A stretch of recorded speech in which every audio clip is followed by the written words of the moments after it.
looking at and parliamentary democracy. We have parliament that is that actually the legislative who make decision on behalf of the people of Malaysia. So okay, then also this process, policy making process, especially on the adoption side, is the act of accepting what is the preferred and recommended policy after being highlighted in the policy identification. So today I'm focusing on policy identification and trying to discuss on the whether it is rigid and flexible or rigid or flexible. Okay, so who implemented? I believe in Indonesia also they have their government body. So in Malaysia we have a federal. We have federal government and we have state government. So we have each government, they have their own jurisdiction. So when it comes to public policy, it's mostly begin from the federal government. Okay, so they have to they have to refer to the federal constitution when it comes to policy adoption as well as public policy adoption as well as public policy implementation. And then when it is when you talk about how it is implemented, it must be legal. It must be legal. So it should be an enactment of legislation or issuing of executive order. Go through like in Malaysia, our cabinet, we have weekly meeting, and the process of this policy making process till the implementation is gone through process of bargaining, persuasion, and command from all people, all aspect in the society, from which group, pressure group, NGO, the government, and even there is bargaining on the top high superior in the government in Malaysia. Okay, so I would just like to, my focus for today is on what how it is adopted and how it is implemented. So when it comes to implementation, just to refresh before I try to discuss the issue that that relate to today, that is how it is adopted and how it is implemented, is just to refresh again what and how it is what is implemented. It's after the procedure of formulation and adoption, the next process is of course implementation, that is realizing, application, and execution of it can be planned, it can sometimes it can be just idea first and it can be implemented later, and then it can be a model like in our when it comes to finance, we have models that we refer usually under the United Nations organization, and there is also design that refer and specification standard, sometimes something to do with the quantitative measure, and also of course the policy, what is the main policy. And again, of course, we cannot run away from the aspect of politics. It is referring to carrying out the public policy that being already approved. Okay, and of course the procedure must go through in Malaysia, must go through parliament if it's in the federal government, and if it's in the state government, we have 13 state, must go through, we call it state assembly. So if it's in the federal, we go through the two body in the parliament, that is first the Dewan Rakyat, and also the next one is Dewan Negara. Okay, so once legislation being passed, then it will be carried out by the civil servant that is working in the respective ministry and within their jurisdiction. Okay, that is on the theoretical side of policy implementation. Okay, so just to highlight, the implementation purpose is for compliance and control. I believe also in Indonesia, the focus is also that to make people to do things, to refrain people from doing things, and to make people continue to do things. So this is the hope of the process of implementation for public policy. Which my focus today will be, of course, my own country, that is Malaysia. Okay, so again, like last week, I use model and concept. So also this week, the same model and concept, but the focus is on the how public policy it is implemented. Okay, so again, I bring out again the policy process, which for today focusing on the adoption before we focus on the implementation. And also how we look at it on the adoption and implementation by highlighting these two models. The first one is public policy process. Second one is introducing, because this is my expertise, that is knowledge. Just that last week I did not explain what is knowledge management is. So just to make everyone clear what is knowledge management concept is all about. Okay. Just to refresh, I think everyone understand knowledge is experience, knowledge is value, knowledge is information that you use. Okay, knowledge is something that you have experienced, it become your intuition. Knowledge is something that you have your frame because of your background, how you look at the world. And knowledge is also come from people's mind. When it is not shared, it is tacit. We call it tacit, meaning to say tacit is not shared. When it is start beginning to share, it's becoming explicit. So it can be organized in a routine way, it can be in the process, it can be in the practice, it can be system, and it can be software as well as norm. So it's very important for us to really understand policy making process by having one concept to see that it is not just political intention, but in the political focus, we still can see the justification and the beneficial, not just for the government that make the policy, but also to the citizen.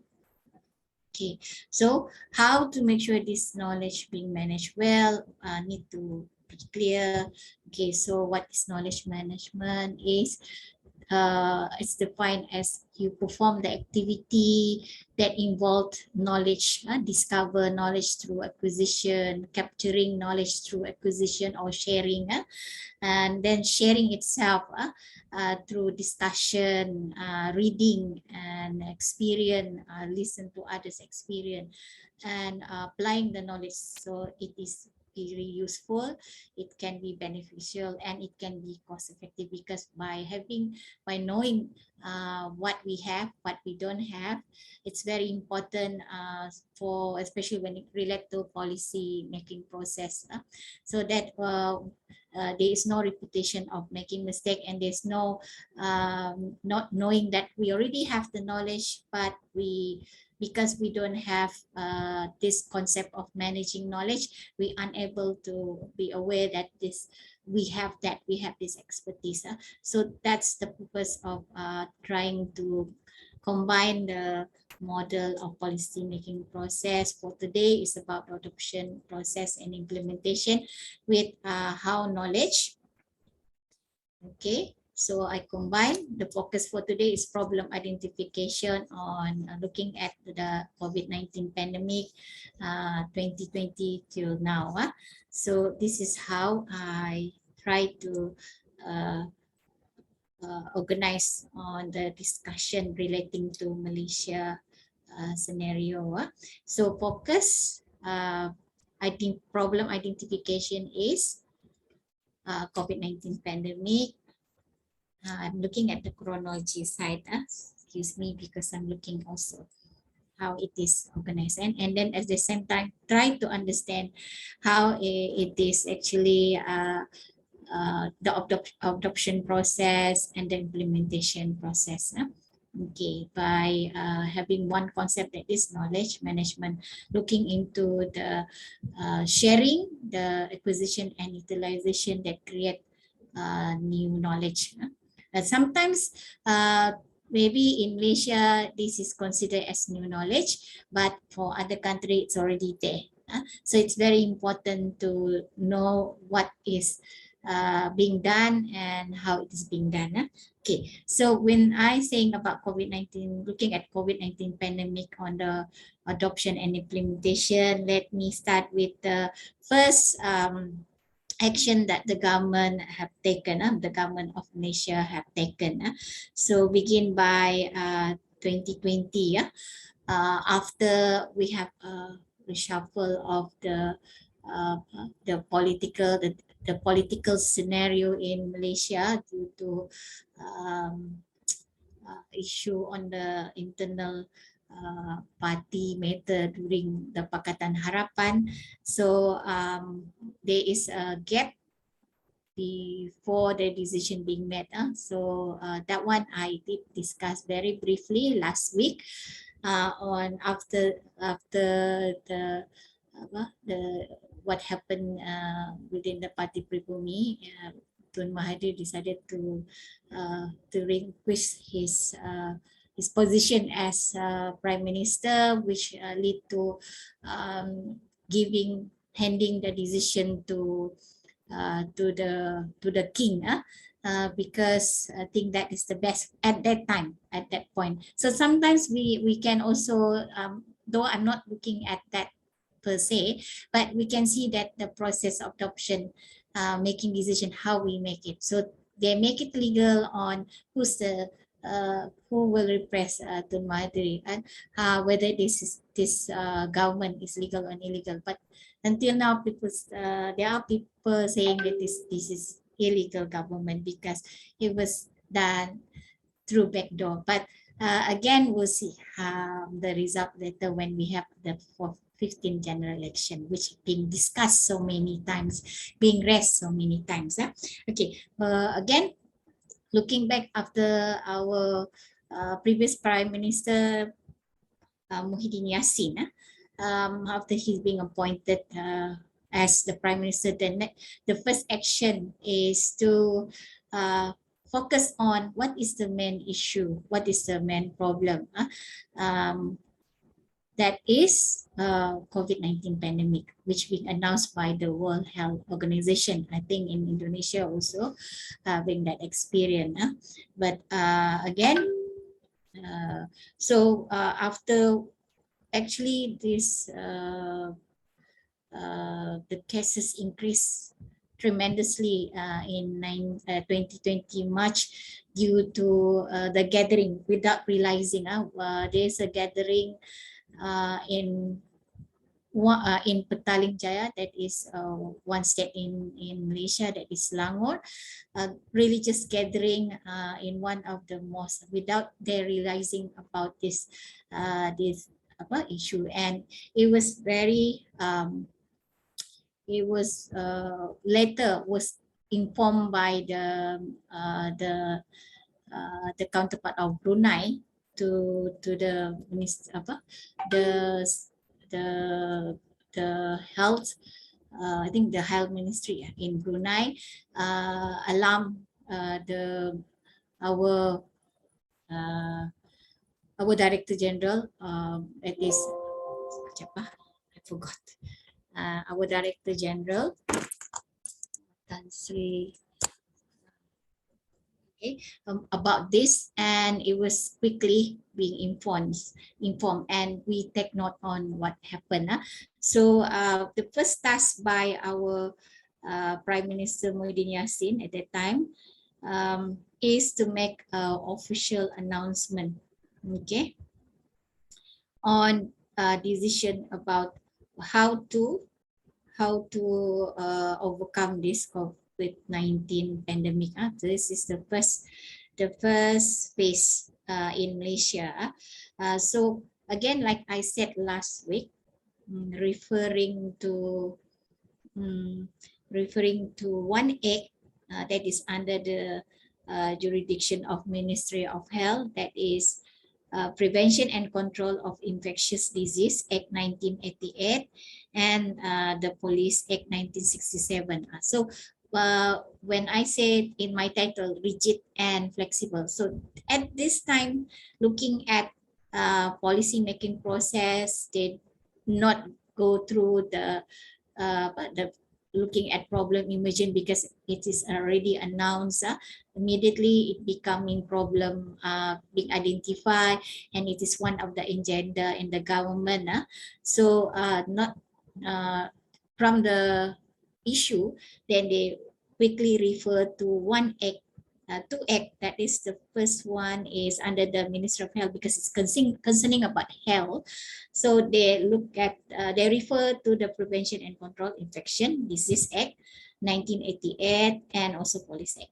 Okay, so based on this act, when they make decision, the first MCO, we can see that there is element of rigid. They are not flexible. But again, remember when I said about adoption, there is process of persuasion, bargaining, and command. Public worry about what is happening in China when they impose lockdown. So it seems the concern from the public, because the medium of communication during that the year 2020 COVID-19 pandemic is through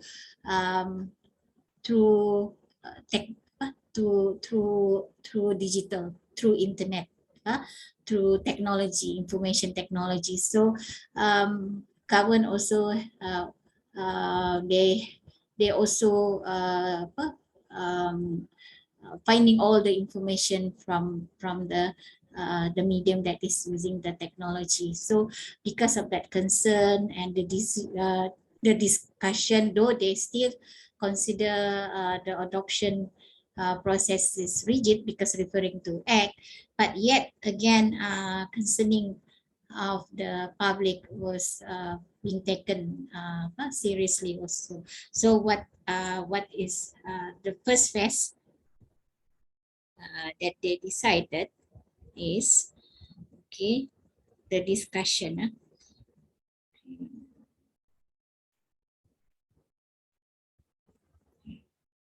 Okay, so the impose is 2 weeks. Yeah, sorry. They begin in 18 March, the first movement control order, okay, through a live broadcast by the Prime Minister announcing the first movement control order. So in the movement control, the first movement control order, it seemed like we can see there is rigidity there, because first there's no mass movement, no prohibition of mass movement, no gathering, prohibition of gathering across the country. All Malaysia disregard what activity, religion, disregard what religion, even though Malaysia, the official language is, the official religion is Islam, but according to the federal constitution, we can practice other religion as well.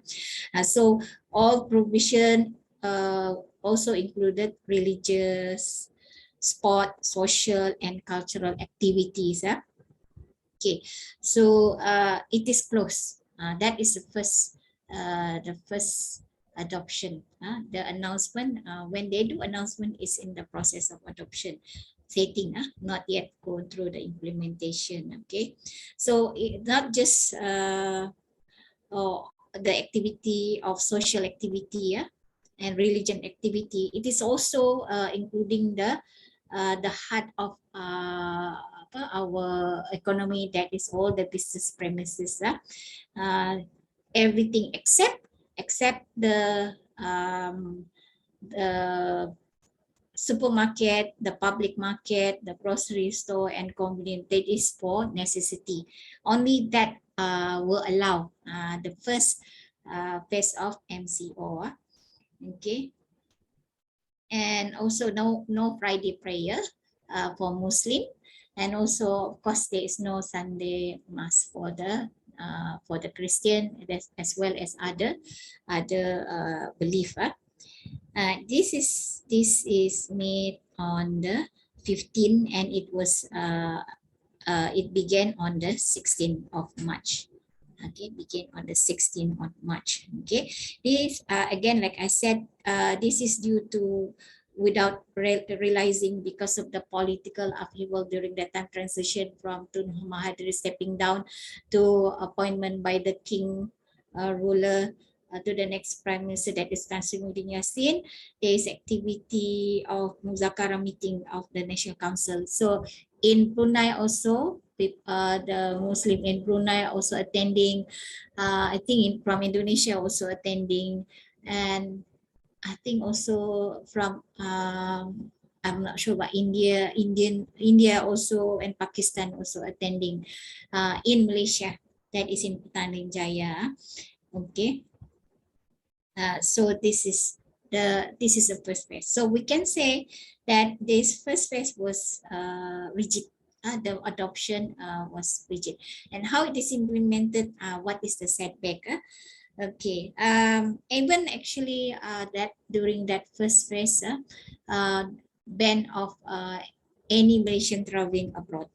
There was ban of any Malaysian traveling abroad. Okay, so if they do so, with maybe because of it is required for them to go overseas, then they need to actually undergo a health check and standard 14-day quarantine. I think this is a standard quarantine. Okay, 14 days.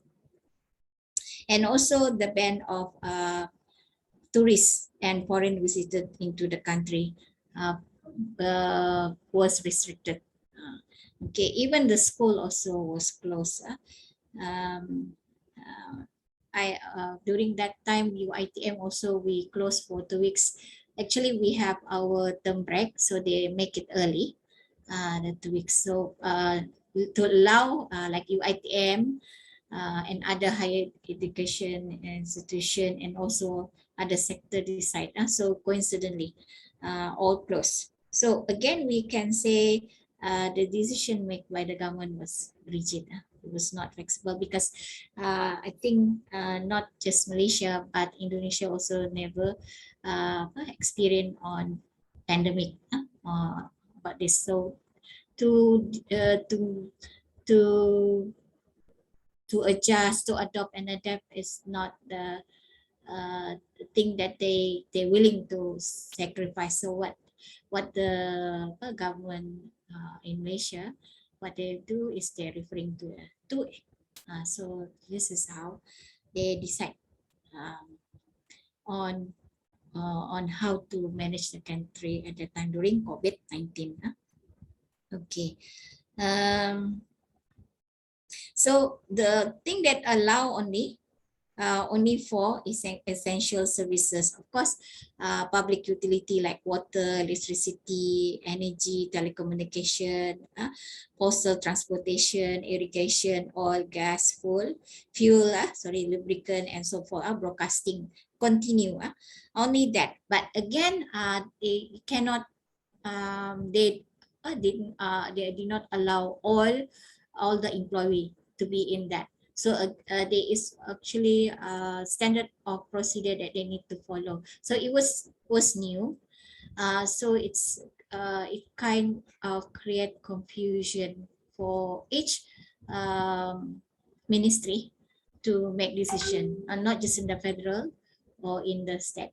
So the weekly meeting under Majlis Kesihatan Negara chaired by the Prime Minister. Again, the Ministry of Health is responsible on how to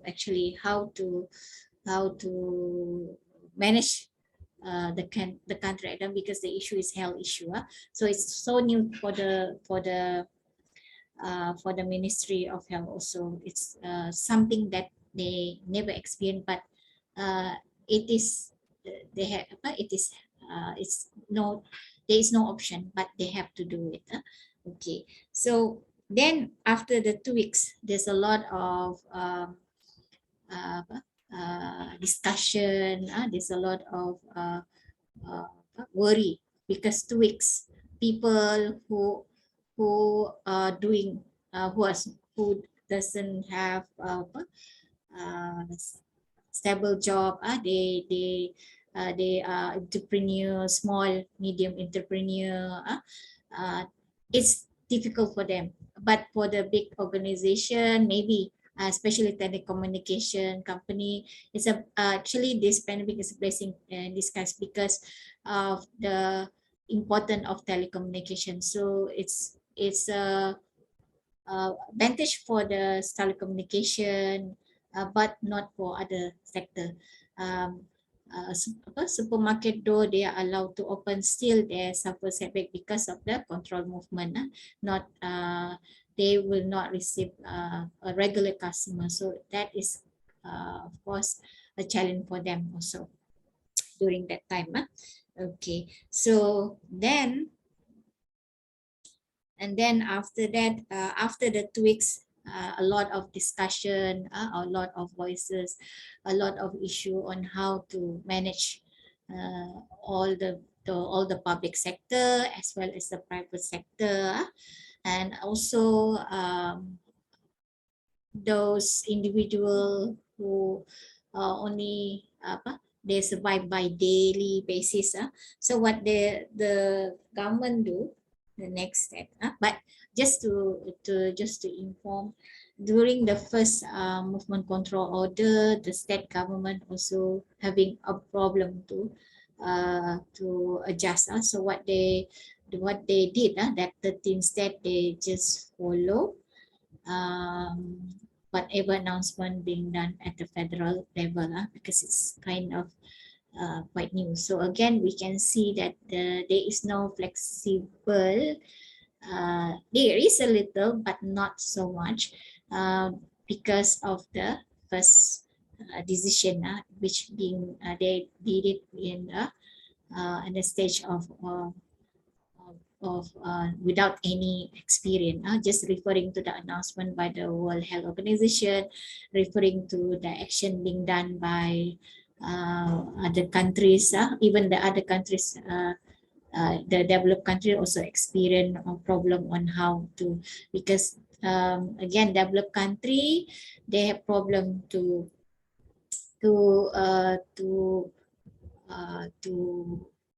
focus on the regulation, because it's an developed country focus on freedom of speech and freedom of movement and so what is not something to be compromised, especially in the developed country. So to refer to the developed country is also difficult.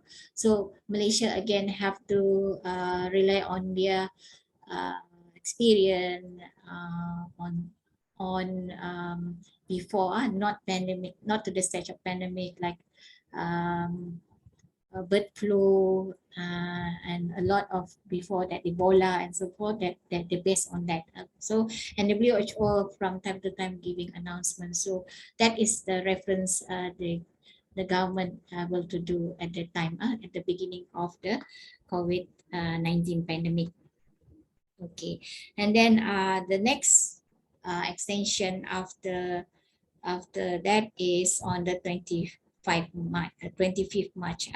So the Prime Minister make announcement through a live broadcast announcing the first extension that lasts to 14 April. So what we actually experience in Malaysia is we have like 2 weeks of movement control order. So every 2 weeks they will revise. So again, so when they go to the next phase, the process of flexibility start to be explicitly prevail. So again, forget about the knowledge management. So the during the first phase, focus mostly acquisition on what they have. That is the act, the 2 act. So decision being made on based on the act. But later, after 2 weeks, and encounter so many problems. Government finding out all the issue. They're trying their best because they are not used to listen to the people in Malaysia. Yeah, they are not so used to listen to people. They start to care to know what the people want. Because remember, when we do implementation, the purpose is for we want the people to do things. We want the people not to do things that can lead to more cases, and we want to make people to continue to do things that to make sure this COVID-19 can be actually controlled. So the 3 things that need to be looked into during the process of adoption again. So after that, in the second phase, that is the extension of MCO beginning 25th of March to the 14th of April.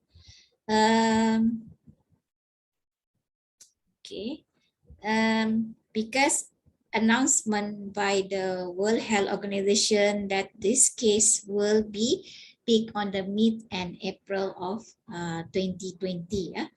This is being announced, being shared by the Health Director General Nur Hisham Abdullah. Okay, so again, all the decision in the process of adoption and then implementation, the 2 week, the first phase, the 2 weeks, see how it goes. The part of knowledge sharing now, not just focusing on outside the World Health Organization, not just referring to the act, not just they cannot rely, of course, under country they cannot refer because they cannot. It's totally different from countries to countries. I think even Indonesia also, the process of movement control order will be different. Am I right, Pak Yusa? Is it because I think in Indonesia also different and compared to Malaysia. Okay. Sorry, I can hear your question. Like I said earlier, for the first phase, now Malaysia cannot rely on other countries because they need to adopt and adapt based on the first 2 weeks of movement control order.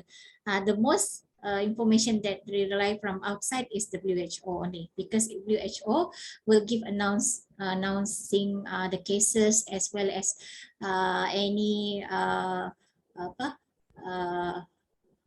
initiative to curb this. How about just want to know, how about Indonesia? The early stage of the after the announcement of the COVID-19 pandemic. How about in Indonesia? Just to make sure that I'm I'm in line with what I've discussed. That can be understand also by student from Indonesia and those from Indonesia. Did you mean that about the policy itself that taken by the government? Is it? Yeah. The first time when the government launched the first phase of COVID-19, then the government tried to discuss with the House of Representatives to make a strategic policy especially how to prevent the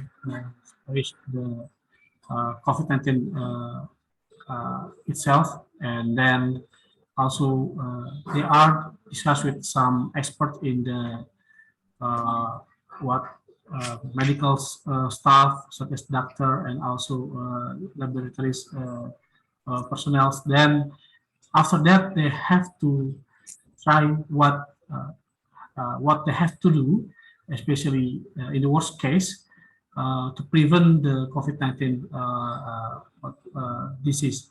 I mean that the policy itself, then that which have been taken by the governments, uh,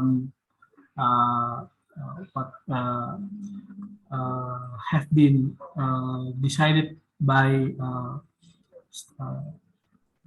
many stakeholders itself, not only the executive but also the legislative and also some expert in medical institutions, and also they have to discuss with some economics expert because it also have an impact to the economic situations in Indonesia.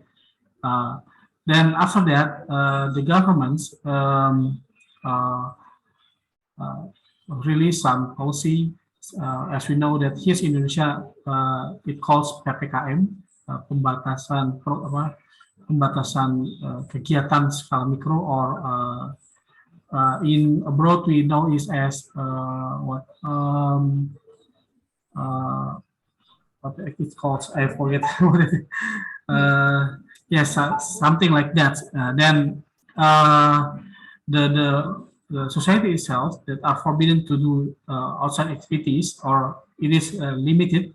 So people after that is must to change their habit by work at home, study at home, and do everything by online.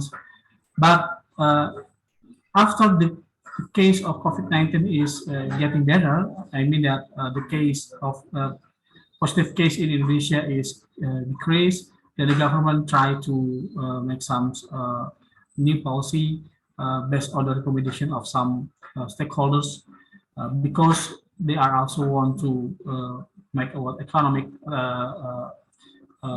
situation better than before, because during the pandemic of COVID-19 situation, the many economic stakeholders are being hit because they are some of them are falling down.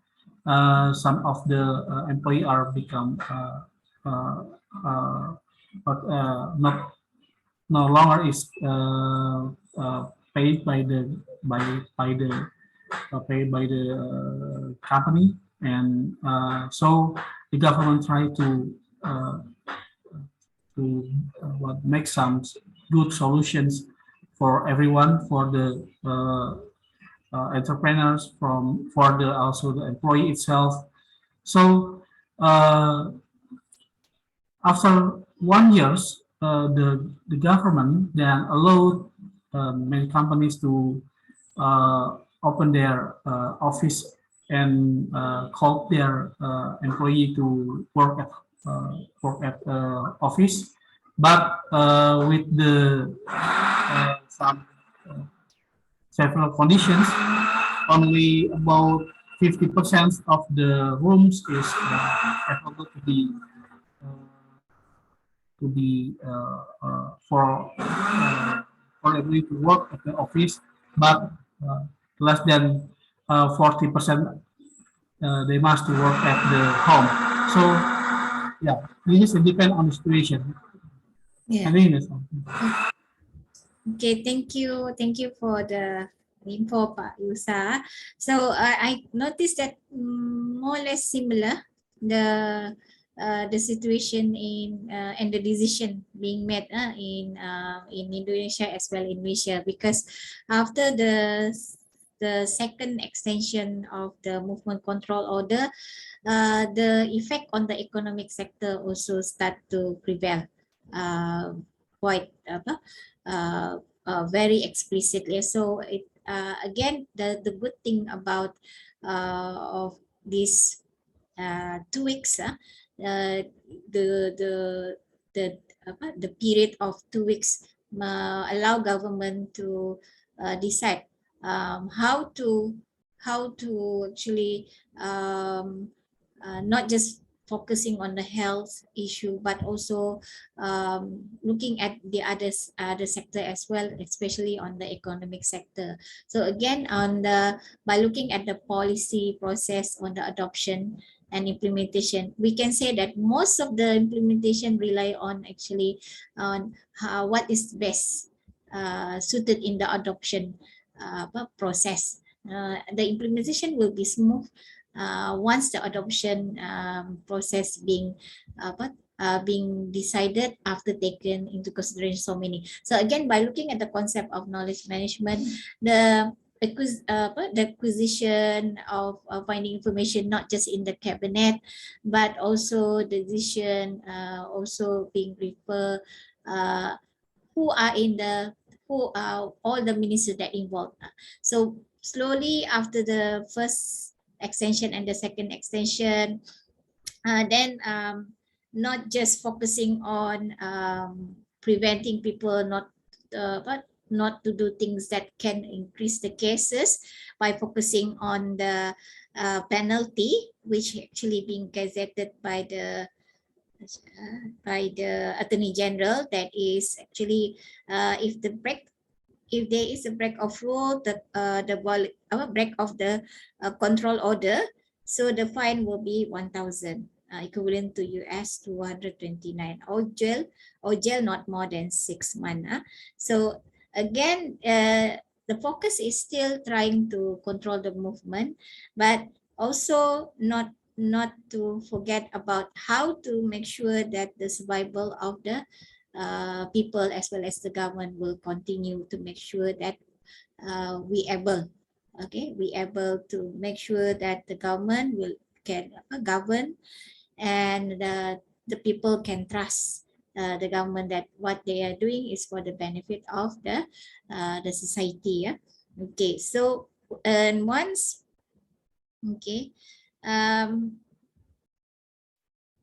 so once they do the next extension, then they start to allow or release the movement control order. So the government start to reduce. So here again, the process of flexibility come into picture after all the information being gathered through process of acquisition, and after being shared by others, not forgetting in the process of adoption, bargaining, persuasion, command is always there to make sure that whatever the implementation must be not actually cause any harm to any people, especially on their survival.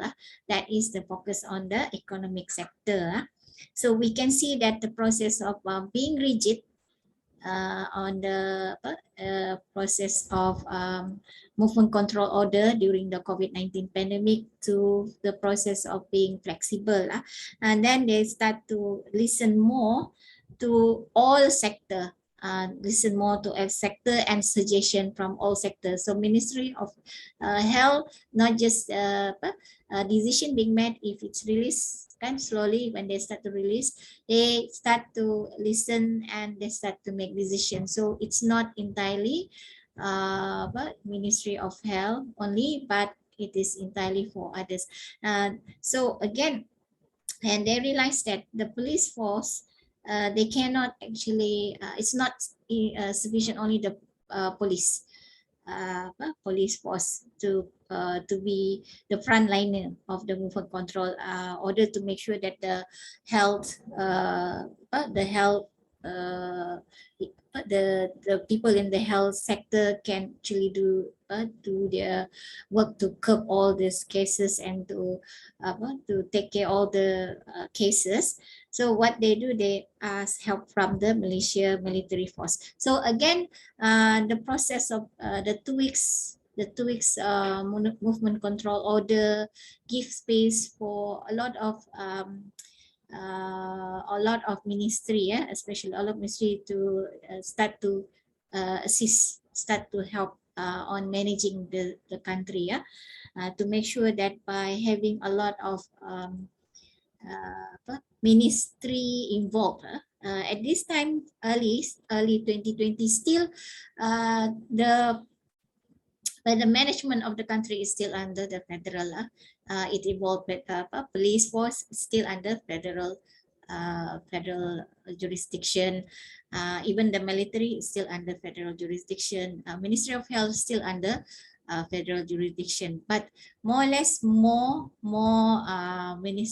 ministry involved to make sure that this process of after reviewing and then adoption, again revising, the implementation will go smooth, and again the people will continue, people of Malaysia, people who stay in Malaysia will continue to do things as what being imposed by the government, not to do things that not imposed by the government, hoping the fine 1,000 will prevent them. 1,000 ringgit Malaysia for individual is quite a lot, but not for those of big organization. And also to make sure that continue to practice this new norm with so many things that they are not used to. One of them is not to the distant wearing mask and so forth, and not work from home. Also another new approach that continue being government continue until now.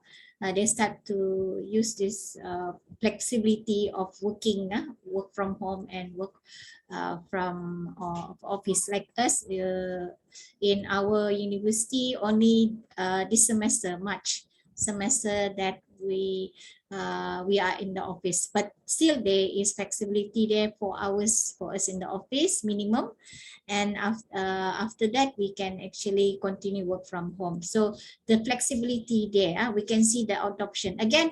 Looking at the policy process, the success of implementation, meaning to say acceptance of the public, is through the decision being made in the adoption process.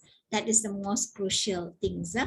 Okay, and then after that, when the next extension of the movement control order in Malaysia, the government start to they allow already slowly the business sector or economic sector to open, but with operation hour being limited. So no more like petrol station working 24, can use 24 hours. There is no 24 hours fast food. Supermarket also have to stop, usually in Malaysia up until 10 p.m, but they stop at p.m. So option to make sure that the business continue is to promote a lot of delivery service, a lot of, so meaning activity of the economy continue with creating. So from again the concept of knowledge management, it leads to the creation of before that food delivery is not considered one of the likely area to be venture, but because of that COVID-19 pandemic and a lot we need to do a lot of this movement control order, so it created another business in the economic sector, that is food delivery service. So again, if the public take opportunity on the situation, the pandemic, COVID-19 pandemic, there's a lot of things that can actually be considered as for the country in Malaysia and for the people to continue to survive. So this can lead to continuation of the making sure the health of the people, the well-being of the people being taken care, but at the same time allowing the people to continue to work and make sure that their life their well-being is still taken care of. Patient, they can still go out, they can still work. So that's what actually so allowing slowly the business sector to open, but limiting the operation hour, and also lead to creation of another kind of sector or job in the economic sector. Okay, and then again, another issue being arise due to the movement control order on the food supply. Food supply food supply, especially on the agriculture, the fishing industry. Problem for those who in the agriculture sector, problem for those in the fishing industry, because most of those who work in this industry, they are small farmers. They are just rely on the fishing only. Fishing. So when there is movement control order, they have less income. So what this thing could lead and can lead to creating another economic problem. So what government do, okay, finding out the issue on the agriculture and fishing industry. Okay, so what they do, they allow the operation. So they allow people in the agriculture and in the fishing industry to go out. But provided they have permit, that's how the government trying to control. So again, the flexibility is there, and this is due to the sharing, not just at the governmental level, okay, but also listen to the public, all sector, the public voice concern and worry how they able to continue to survive. Okay, and again, we can see that adoption is play a very crucial process in the policy making process to make sure that implementation can be done smoothly. Though, of course, very important how the policy being adopted and how it is being implemented. That's very important also. Okay, and then after several extension, then the government start to not just movement control order, but they start to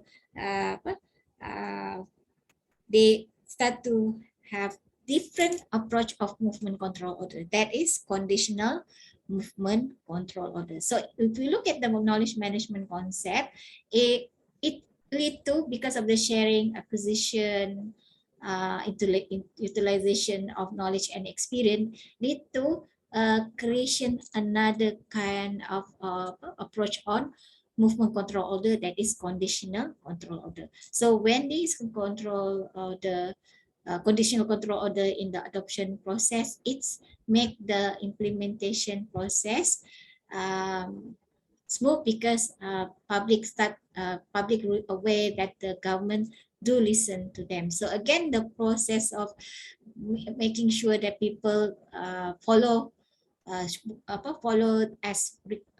what being instructed by the government, not doing things that can actually increase the case of COVID-19, and continue to the norm, the new norm. This actually helping the government to manage the country well. But again, when people start to be comfortable, and then they know that technology is the medium for them to communicate, another issue arise. Another issue arise, that is people who against this movement control order, people who against, who see things whatever government doing is all for the sake of the government welfare, and then they start to being scrutinized, especially on the penalty of if breaking the movement control order, stating about fining 1,000. And they are very very meticulous when they look at the social media. They even actually look at the social media of the ministers as well. So they they means the public, when they find out that, or they found out that the minister themselves break the rule, then they start to voice out. Okay, if the public can be fined 1,000, so the so does the minister. So because of that, again, government respond. Government respond in the implementation. Now, this is the part of implementation to make sure not just not just the government making announcement, the minister stating that we need to follow the movement, we need to follow the rule of movement control. They themselves also need to do things as what they said, as they announced, not to do things that they shouldn't do, and continue to continue with the new norm. Then because of the people voice, then the minister, the officer are very careful, and they start to realize that they also need to follow the rules. Okay, but that is the good thing about making sure that this adoption process, it is this is for all, not just for people, but not just for the citizen, but for the minister as well. Okay, not for the minister. But again, there's another issue come out here about government is going to the phase of focus on the undemocratic. Again, government have to try to understand these voices. They cannot consider them as people who against, as the organization who against. These are people that we need to, these are the group that we need to listen. So if you remember in the typology side, the group and the societies is very important also. Not just no more government know best, no more government know best. Okay, so what they do after that, so now then they start to make sure that everyone follow the rules, not just the citizen, but also the ministers, the civil servant. Okay, and then they start to relieve. Okay, they start to relieve the conditional movement control. Then the focus now to enhance movement control. Slowly, again, we can see that this adoption, implementation. After implementation, they start to identify. We can see that it is not in order. The problem identification, the agenda setting, the issue is it's all within the adoption and implementation process. So it's no need to go through agenda, no need to go through formulation, but only by looking at what is the problem within the when they introduce program plan, and then when they implemented how it is, what is the direction of the public. So then they start to relieve slowly. We can see that the process of flexibility in the adoption as well in the implementation process. So here, from the control, from the conditional movement control order now to the enhanced movement control orders. So another 14 days. Here, then they start to not to do it all over the country, not to do it all area. They start to introduce cluster. Okay, this is suggested in the cabinet, between the cabinet, the prime minister, and also all the ministerial, and as well as, of course, the Minister of Health. So they start to introduce enhanced movement control. When these cases, they start to they start to isolate on how to. I start to isolate on the cluster. They focus on the cluster rather than they focus on the whole area.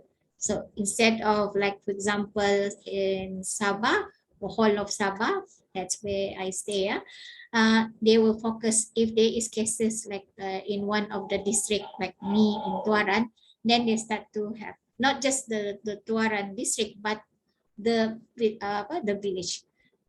So the focus is not Sabah, not the district, but on the area. If it's one part of the district, like in Tuaran, for example, like one village, Rukading village, then they isolate from that area. And if they is actually in the organization, in the company, so they do they isolate the company. So that's what they do. So they start to government start what I mean in the adoption process, not to do movement control order for the whole country, and then conditional is to allow movement due to issue arise of economic sector, and then the next phase is in enhanced movement control, is the focus on or they just isolate one area which the cases increase, So again, the process of adoption and implementation was careful, was always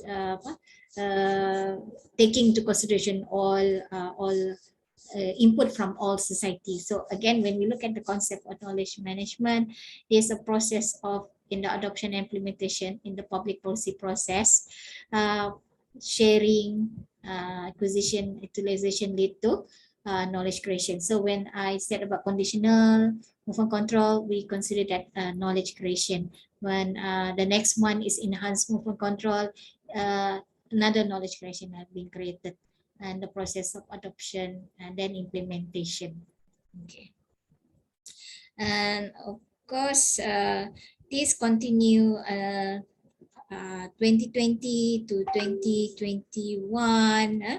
2021.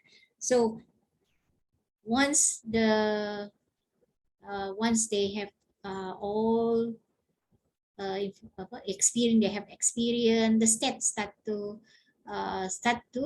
make their own, start to have their own decision whether they will take up to whatever the federal rules of the movement control or not. So the state, after going through experience in 2020, they started to adopt and adapt at the state level. They start to adopt and adapt state level because each state, we have 11 states in Peninsula Malaysia. We have 2 states in Kalimantan, Kalimantan Island. So each of the state, their economic situation is different, especially in Sabah and Sarawak, because Sabah and Sarawak is 2 of the states that consider in poverty rate, the bottom. So now the states begin to decide whether they need to take up the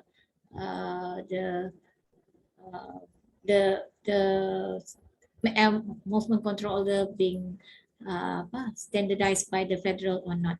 So they start to, again, this process of adoption implementation continues.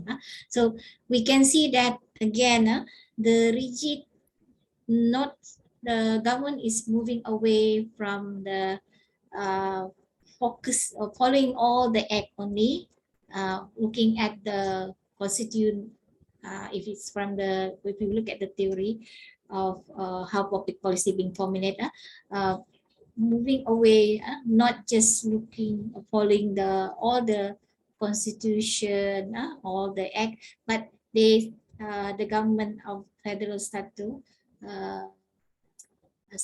be flexible on trying to understand the situation, not just to focus on all the rules and regulation, the plan. If they suggest a plan and they realize when the process of implementation not so effective, then they start to revise again.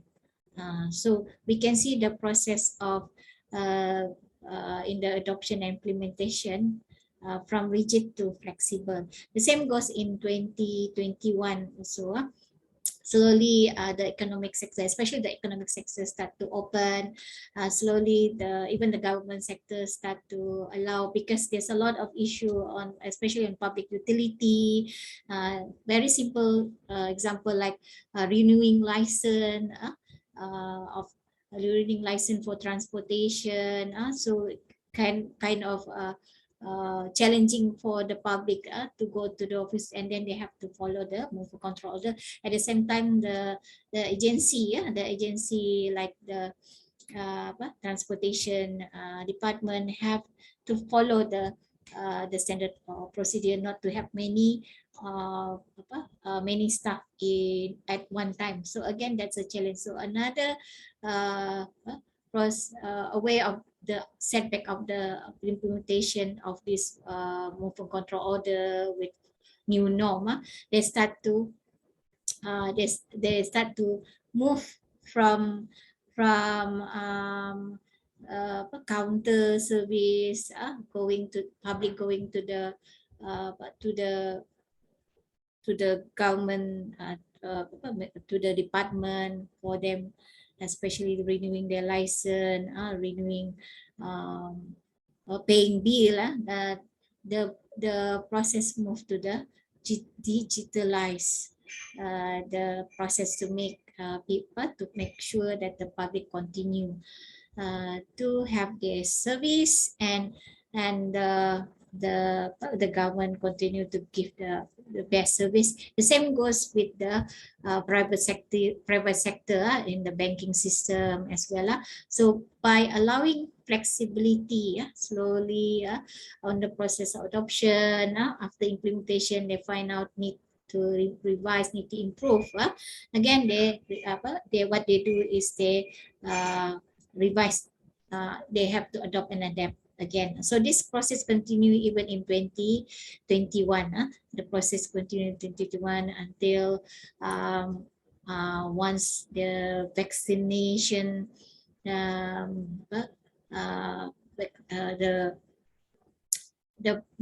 program, until the program vaccination able to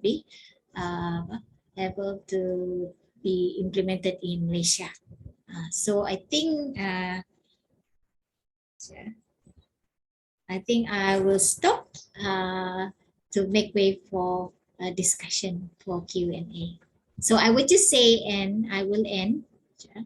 Sorry, I would just end that it is combination of rigid and flexible, rigidity and flexibility during the process of adoption and implementation of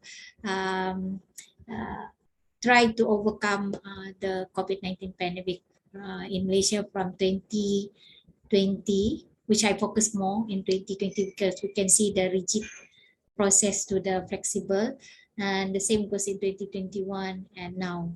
Okay, so that's my closing for today's lecture. So open for question and answer. Thank you, Pak Yusa. Thank you very much, Professor Zuraidah Zaaba. Okay, it's very interesting presentation, and I think that like the situation between Indonesia and Malaysia is the same, and also maybe many countries also have the same policy to prevent the pandemic COVID-19 situations, especially the spread of COVID-19 itself. In Indonesia, also today the situation is getting better, and government's restrictions is no longer very strict. There are so many policy that have been withdrawn by the governments, such as the PCR test. So if you want to come to Indonesia, that is no longer have to do PCR test, as long as that have been vaccinated, fully vaccinated, and also people here in Indonesia, if want to go abroad, there's no longer to have a PCR test, as long as he or she has fully vaccinated 2 or 3 doses of vaccine. And I think the situation, when the situation is getting better, the economic condition will also be rising up, and will give opportunity for people's between countries to do economics transactions, not only by virtually but also maybe by direct economic transactions. And yes, as we know that even we have been facilitated by the online meetings such as Zoom, but the condition is not very ideal when maybe some persons need to meet face to face and also have to do conversations directly. When we call it, the chemistry is different when people to do online meeting and when they are have to have to do direct conversation by meet each other in the one place, or maybe in an office, or maybe yeah, in the classroom. I think that's we have to be uh, pay attention, and we hope that the situation is still better, and we can do our activity no longer online, even that online is also good, but I think the situation can be combined between online and offline, so we can what to do have we can do everything very good. Okay, for this Q&A sessions, I will allow to students, maybe from UNPAD and also from ATM, to raise hand and give questions, or maybe comment to the lecture series. Please, to the students, to give any questions or comments.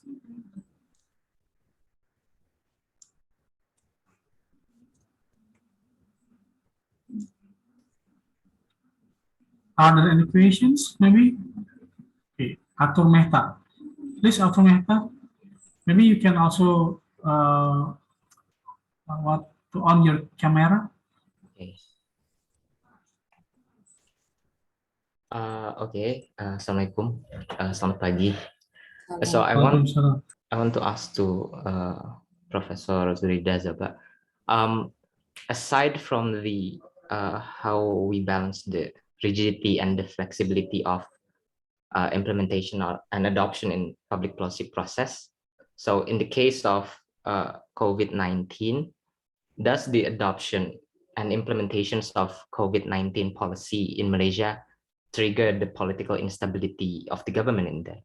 Because in the past 2 years, we have seen 3 prime ministers in only the range of 2 years, and there are the fact that how they handling the COVID-19 is it is questionable, and so is it affects this policy implementation and adoption trigger the political instability that happened in Malaysia? Thank you, Atur.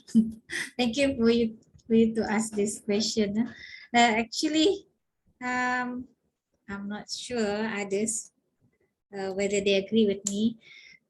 Actually, the political instability is actually nothing to do with whatever the how we manage our country during the COVID-19 pandemic. It's the issue of they are not satisfied actually because on the 14th election, Pakatan Harapan, actually Pakatan Harapan there is combination of several party that won in the election. They unite and they call Pakatan Harapan. That is one of DAP, DAP and okay, so they during 2020, Tun Mahathir, the Prime Minister at that time, he disagree on the decision being made by the party. Of course, the Tan Sri Yassin.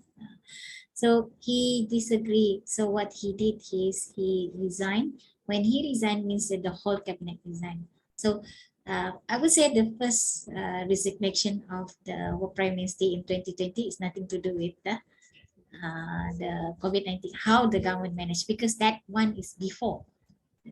So the second Prime Minister after, that is during the COVID-19 pandemic, Tan Sri Yassin,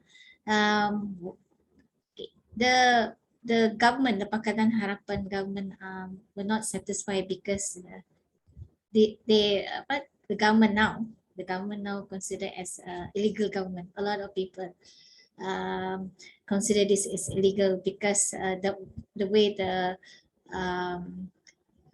Tan Sri Yassin being appointed, it's because the result of the election stating that Pakatan Harapan won in the election. But in 2020, because of the political internal issue in especially in party Pribumi, that is one of the component of Pakatan Harapan. So there is conflict of the member with the president, that is president of the party, that is Tun Mahathir. They are not satisfied, especially after the 14th election when we have by-election. It's always won by the opposition party. So Barisan Nasional becoming the opposition. So slowly they took hold of the every by-election won by the opposition. So this issue on that. So the discussion, maybe what I think they're saying that they want Pribumi want to collaborate with Barisan Nasional, but this is against Tun Mahathir. So that's the reason why he resigned. So during Tun Mahathir, during Madin Tan Sri Yassin, he was appointed by the king. He was not appointed.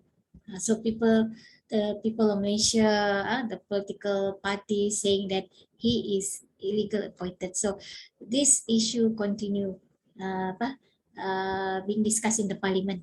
But at the same time, the process of managing the country during COVID-19, alhamdulillah, still being able disregard of a lot of political issue or political conflict. There's always the political conflict, especially during the parliamentary session actually.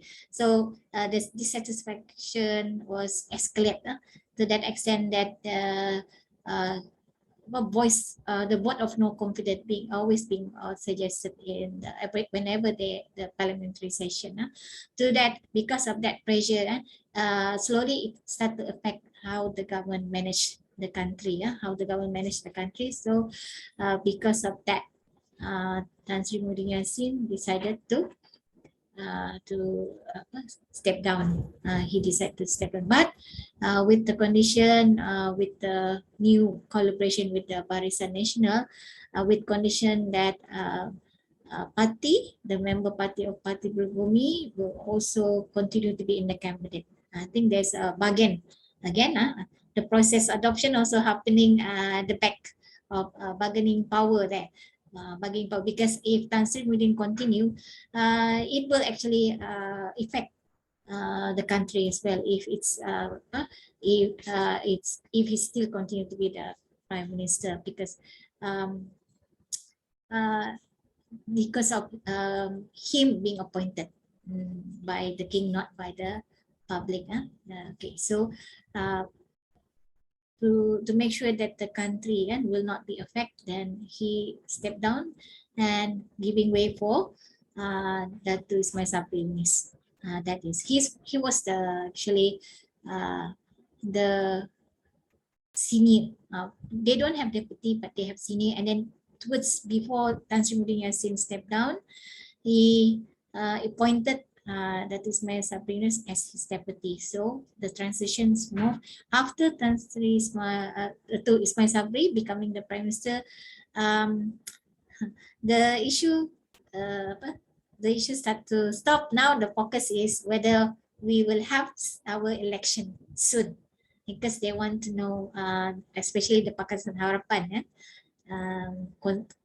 consider that they're being stepped at the back by their own component, and whether they want to know whether on the 15th election, and also by the new collaboration, the Parti Pribumi and Barisan Nasional, they have a new names, Pakatan Nasional, because Barisan Nasional start to have this confidence that they don't need Tan Sri Muhyiddin Yassin party. So we'll see when is the 15th election, whether Barisan Nasional will come back to be the government again on the 15th or not. So at the beginning, it doesn't affect actually how the government manage the COVID-19 pandemic, but actually towards the end, in 2021, I think if it's continued, there will be a lot of backlog in the, especially during the parliamentary. So many things, important matter need to be just because it had effect on the budget. There is in budget 2021, I think budget, correct me if I'm wrong, they want to actually they don't want to approve the budget. So because of that, that's why the Tan Sri Muhyiddin Yassin stepped down to allow Dr. Ismail Sabri to become the Prime Minister. So slowly it affect on governing the country. So that's actually my response. Thank you. Thank you very much, Professor. Atur Mehta, maybe do you have another question, or is it enough? It answered my question. Thank you very much. Thank you, Atur. Okay. Other participants? Okay, Muhammad Raihan. Muhammad Raihan, please time is yours to have questions, and don't forget to on your cam. Okay, thank you, Pak Yusa. Good morning, Professor. Thank you. First of all, thank you for the wonderful lecture. I think it was very insightful and very interesting. So what I wanted to ask is about going back to the COVID-19 public policy response. I wanted to ask about the reason behind the difference of response that was made by Indonesia and Malaysia. Because as we all know, Indonesia instituted a policy response that was more hesitant in adopting a nationwide lockdown measure, whereas Malaysia quickly adopted lockdown measures. So I want to ask about the reason behind those two different response. Do you think it's basically just because one country is more leaning towards economic side of things, or do you think it is something more than that? I think that's the question. Thank you. Okay, thank you, Muhammad Rayhan. I will answer for Malaysia. I will answer for Malaysia. Okay. Why we begin to localize our decision when we begin with movement control order, and then conditional control order, and then enhanced control order. Then we have many measures being done. Of course, economic factor play the most important role. Of course, because during the early movement control order, especially the second and the third, government have to actually inject money to boost the economic sector of Malaysia. They have to inject to boost economic sector of Malaysia. I'm not sure about Indonesia. Again, we need to understand we have federal government and we have state government. So federal government and state government, under the federal constitution, they have authority. They have law that is in the federal government, and they also have state government, and also they have common law. And each of the state they also have their they need to focus on how to boost up their economic activity. Yeah, so they have to boost up their economic. And I think because of how the government approach, because they do tweaks every 2 weeks. They review every 2 weeks. They review, and they also allow, like when I said the concept of knowledge management, they allow also feedback. They allow also feedback from the public. They allow feedback, and then they listen to the public. And then I think this is due also because of the government, the Pakatan Harapan government. They with actually a coalition of several party. After 14th election, the new government, their focus and their promise is they listen to the public. They listen to the public. So this new approach in the government actually influence though, even though Tun Mahathir have stepped down and continued by Tan Sri Muhyiddin Yassin, and then after that that is Sabri. The way the Pakatan Harapan govern the country, and how they won actually because of the people. It's all because of the people want government change because of the issue of one MDB, Malaysia Development Plan program, which they they're aware of how the government drained the economic of the country, and so they don't want it to happen. So Pakatan Harapan start giving a standard on that. So this continue. This influence continue. So because of that, that's the good thing. That's the good thing of the new government. Never been before. Before that, only National Front or Barisan Nasional. And the new Pakatan Harapan with different view, because coalition of different component of party. So they have different view. And also at the same time, during the 14th election, Sarawak, Sabah and Sarawak, most of the winning Barisan Nasional and Pakatan Harapan, they most of that they won in Sabah and Sarawak. Sabah and Sarawak. So the movement also, those in the Dewan Rawat, those in the parliament, no more only those in the peninsula.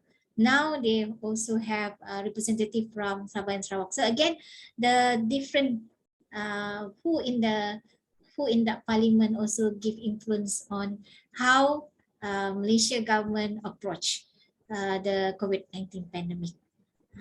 Because of, I would say thank you to the new, after the 14th election, Pakatan Harapan set a new trend for the government to listen, because that's the promise for the election. That's why they won in the election, and it also influenced the government, the Barisan Nasional coming back because of the what happened in 2020, before the announcement of the March COVID-19 MCO. Hopefully can answer you, Marahat. Hopefully. Yes, thank you for the answer. I think I get it. But I'm not sure others the point, but I believe that's the influence there. The new norm in the government actually set level for the government in Malaysia to always consider the public view. Okay, thanks. Okay, thank you, Professor. I have a question also. Okay, Okay, I just want to know that how in Malaysia, if the situations maybe in some city or province about when we are talking about the COVID-19 pandemic in Indonesia. The situation in some cities or also maybe province is quite different. I mean that the city government, also the province governments, can give recommendations to the central governments to make some maybe different policy to have social restrictions. I mean, from some cities or provinces that where is the COVID-19 case is so many, the central governments then try to limited the people's activities outside their house, outside their home. And for some cities where the COVID-19 positive case is low, then the city's government or also the province government can give recommendation to the central government to make some differences situations. Okay. How about in Malaysia? Does the case is also the same, or maybe it is depend on the central government's policy? Okay, thank you.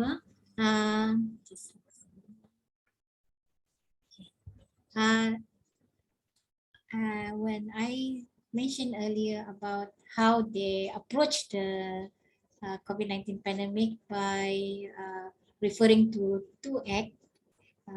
One act is under infection and disease control under the Ministry of Health. That is under federal. Ministry of Health jurisdiction is under federal government, and under the Police Act, that one is for movement control order. They need to have police to enforce the movement control and justify through the 1988 the prevention and control infection disease. So it's all based on federal. So everything, all the process of on the decision on movement control order being discussed in the cabinet, and the cabinet also being joined by the state. The state, like us, we don't call province, we said state, by state, the 13 state. So they also contribute in the decision made by the Majlis Keselamatan Negara under chair by our Prime Minister. Okay, so different here. The suggestion, we don't really know actually who suggested the how it is governed from the MCO enhancement. But always the decision will be announced by the Prime Minister. Okay, later in 2021, 2022 all federal. So the state government will follow whatever the decision being made by the but they also contribute also in the discussion. Okay, so each, I'm not sure, but each state they have, after the announcement, the state like in Sabah, the responsible ministry is under the local government ministry. Full name. It is actually one. So I believe also in other state also there will be one state ministry will be in charge. So they will announce. So the way different, like Pak Yusa said, the province suggested that, but here it's not so transparent how it is being discussed, who suggested clearly from the state, but it's always announced by the Prime Minister after decision being made under Mesyuarat Keselamatan Negara. Okay. And then once it is announced, each state will wait for the announcement from the minister in charge. So from the minister in charge, in 2020, it's standardized. In 2021, they start to start to adopt and adapt. Like I said in my early lecture, they start to adapt whether they will continue. But this is actually earlier when the state government start to differ from the federal. There's a lot of issue. There's a lot of issue behind. We don't really know. Especially one example of our director of health in Sabah, director of health. When the federal decision was not followed by the state, because not just the minister in charge, but also under federal ministry, health ministry, they will have representative in the state. So she did not follow as instructed by the announcement. We don't know whether it's true or not. That's the reason why she was transferred, but she decided to retire. She didn't want to transfer back to the capital, to Kuala Lumpur. So decide, but we don't know. But afterwards, after I think 2021, more relaxed. Government are more confident because of the vaccination program. So the state government, they start to adopt. Once it is announced, then they will come out with their own circular on how the state will decide whether they will 100% adopt or not on what the announcement by the usually the prime minister or the senior minister. But later it was by the health ministry, that is Khairi Jamaluddin, and on the respective minister. When it is concerning about economics, it will be announced by the respective ministers. So later only then the state government, they start to be very explicitly open on how they manage their state. Only that because of the vaccination program, the federal government more confident, and they allow the state government. So I think it's there, similar to Indonesia. It's just that not explicitly, explicitly. It's not transparent in formulation. It's not transparent. Okay. Thank you, Professor. Maybe other participants who have questions, please raise hand. We still have time in this international class session.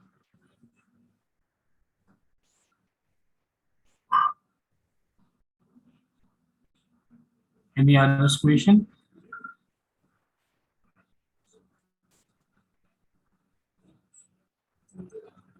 I think there's no more question, Professor. Okay. I think this is our the end of our class session, and thank you very much for your lecture, and also to participants. And we have also here Ibu Mudi. Maybe Ibu Mudi will want to close this class session.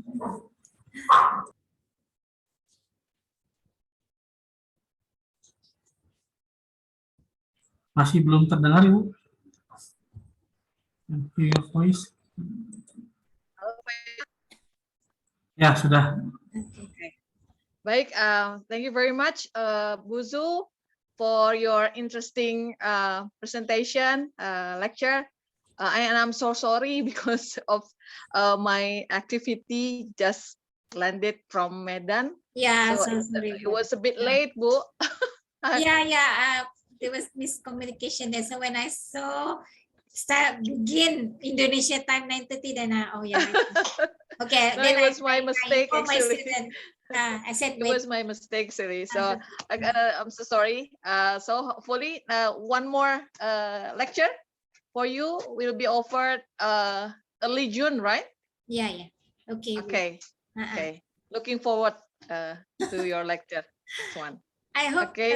Thank you very much, Bu Zu. Yeah. and also Pak Yusa, and also the students, Thank you.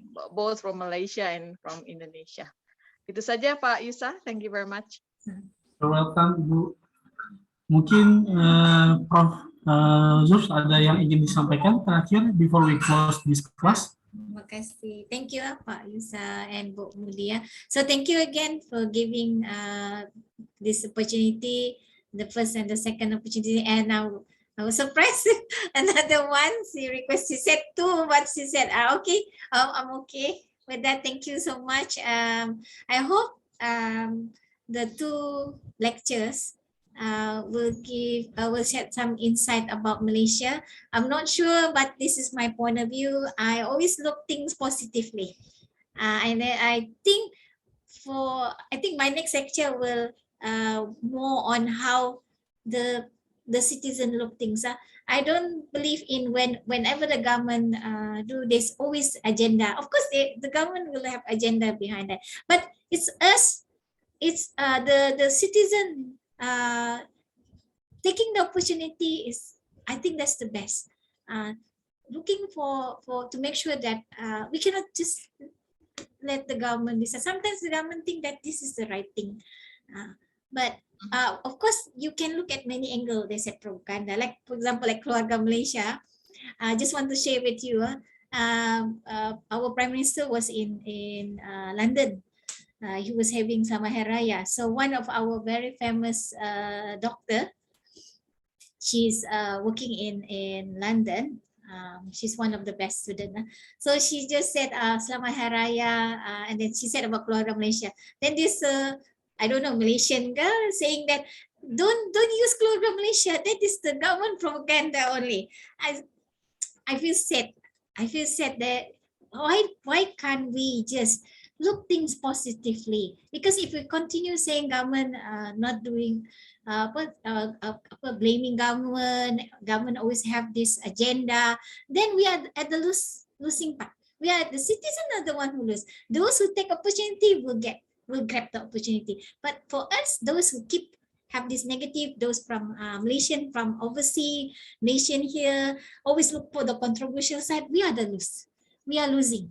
So I believe that hoping, I think my next lecture will try to give insight saying that we citizens, why don't we look things positively? Though it's government agenda, okay.